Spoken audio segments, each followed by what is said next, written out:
এটা ওই দিন হয় যে কাজটা করলো ঠিক হয় না, বুঝছো? হে পলাশ, মামা আয় আড্ডা মারি। মামা আড্ডা মারার সময় নাই, নতুন দোকান দিছি মসজিদের কর্নারে, সিংলাপুরির দোকান দিছি, তোরা সময় পাইলে আইস।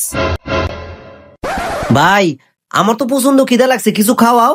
ওই ভাই আমারও তো ক্ষুধা লাগছে ভাই। ওই বেটা টেনশন করস কে? আমাকে বন্ধু পলাশ মসজিদের কোনায় না পুরি সিঙ্গারার দোকান দিছে, চল হেন গিয়ে আজকে লুইটা ফুইটা খামু, চল। আজকে ভরপুর খাবি পেট বইরা, ঠিক আছে? যতক্ষণ পেটে ধরে।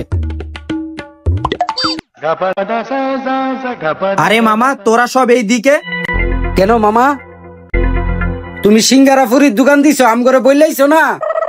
আচ্ছা তোরা একটু খাইতে থাক, আমি অসুম থেকে আইতেছি। কি রে মামা, ভাই এখনো আইতাছে না কে? আয় দূর বেটা, মায় আইলে এবো না আইলে নাই, আয় খায় লুই।